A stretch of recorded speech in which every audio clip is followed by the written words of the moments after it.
छत्तीसगढ़ के बस्तर से नक्सलवाद की जड़ें उखाड़कर फेंकने के लिए जवान दिन रात जंगलों की खाक छान रहे हैं। आज जवानों ने माओवादी लीडर रमन्ना का स्मारक जमींदोज कर दिया। दरअसल माओवादियों ने नक्सली रमन्ना का 20 फीट ऊंचा स्मारक बनाया था, जो कि 1 दशक पुराना है। ये कार्रवाई माओवादी के खात्मे की दिशा में एक अहम कदम मानी जा रही है। वहीं इसी दौरान सेना के जवानों ने माओवादी के इस स्मारक पर तिरंगा लहराकर ये संकेत साफ दे दिया है कि अब नक्सली का इस देश से नामो निशान मिटना तय है। उसके वजूद को मिट्टी में मिला दिया जाएगा। सुरक्षा एजेंसियों की लंबे समय से इस इलाके पर पैनी नजर बनी हुई थी। ये इलाका कभी माओवादियों का मजबूत गढ़ हुआ करता था, जहाँ उनका संगठनात्मक और वैचारिक प्रभाव काफी गहरा था। हालांकि इलाके में स्थायी सुरक्षा कैंप स्थापित होने के बाद माओवादियों की गतिविधियों में लगातार कमी आई है। सुरक्षा बलों की नियमित गश्त और रणनीतिक दबाव के चलते अब इस क्षेत्र में उनकी पकड़ कमजोर पड़ चुकी है।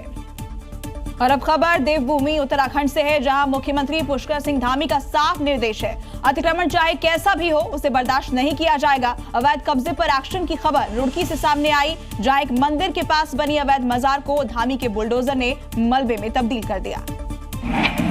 पीले पंजे के पहले ही वार में अवैध मजार का आधा हिस्सा उखड़ गया। बुलडोजर के दूसरे वार में पूरी की पूरी मजार जड़ से उखड़ गई। तस्वीरें रुड़की की है, जहां मंदिर के पास कुछ साल पहले इस अवैध मजार का निर्माण किया गया था। जैसे जैसे क्षेत्र में आबादी बढ़ी, स्थानीय लोगों ने इस अवैध निर्माण को लेकर आपत्ति दर्ज करानी शुरू की। प्रशासन ने मामले की गंभीरता को देखते हुए करीब 2 हफ्ते पहले अवैध मजार पर नोटिस चस्पा किया था। बार बार नोटिस देने के बाद भी जब मियां भाई ने अवैध मजार को नहीं हटाया, तो धामी फोर्स बुलडोजर के साथ मौके पर पहुंची और अवैध मजार को मिट्टी में मिला दिया। इस लैंड जिहाद पर कार्रवाई करते हुए अभी तक हमने उत्तराखंड में 10,000 एकड़ से अधिक जमीन इन लैंड जिहादियों के कब्जे से मुक्त कराई है। उत्तराखंड सरकार के दावे के मुताबिक प्रदेश में अभी तक 500 से ज्यादा अवैध मजारों को तोड़ दिया गया है।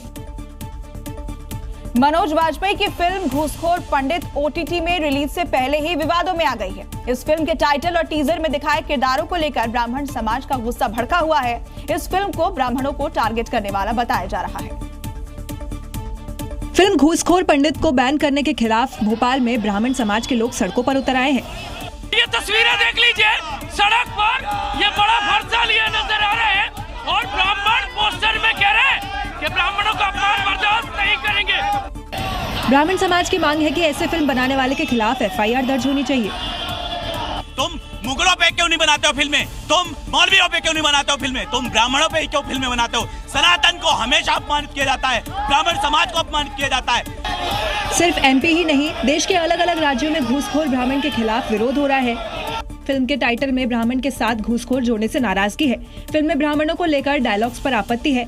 फिल्म को ब्राह्मणों को टारगेट करने वाला बताया जा रहा है। तेलंगाना के हैदराबाद में ग्रेटर हैदराबाद नगर निगम के इंजीनियरिंग विंग में भ्रष्टाचार का ये आलम है कि यहाँ बिल पास कराने के लिए 10% कमीशन लगता है, जिसका खुलासा एंटी करप्शन ब्यूरो की टीम ने किया।